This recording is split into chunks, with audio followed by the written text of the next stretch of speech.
बतख आंख बंद करके रस्सी के सहारे पैराग्लाइडिंग करने असला बारूद लेकर एरोप्लेन से कूद जाता है।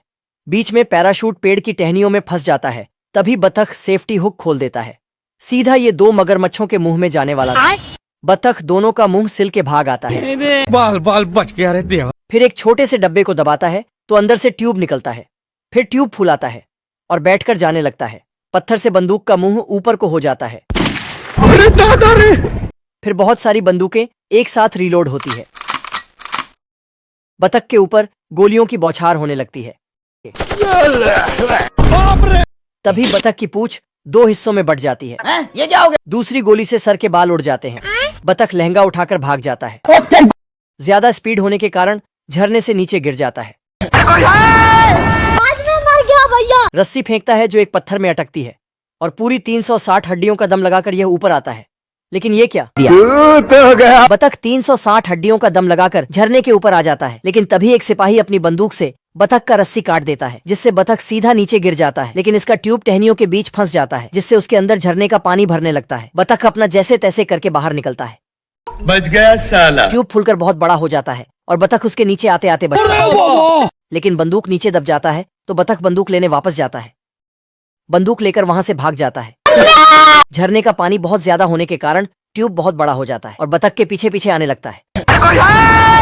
खत्म हो गया भैया मैटर। बतख ट्यूब को नोकीली चीज में आने से बचा लेता साले चील की निगाह मेरी। है। आगे से कैक्टस का पेड़ आ जाता है तो बतख उसके कांटों में कुछ लगा देता है।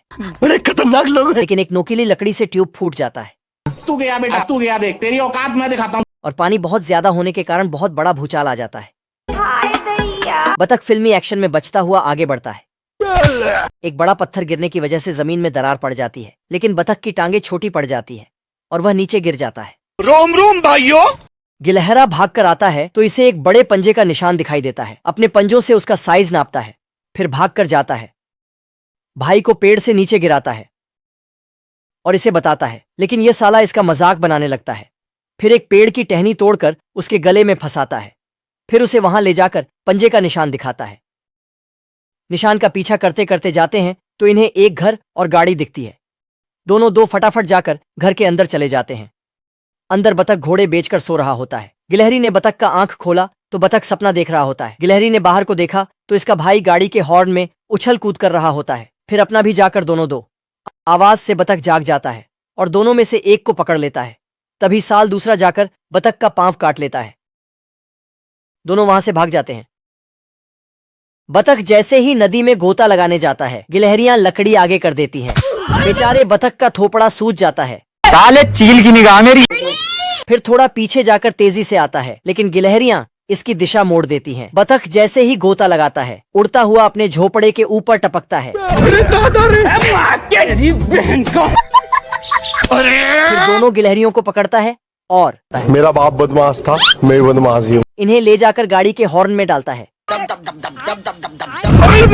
फिर दोनों को पेड़ में दे मारता है। बतख घर के अंदर होता है तो दोनों पेड़ से पत्थर गिराते हैं तो बतख की प्लेटें टूट जाती है।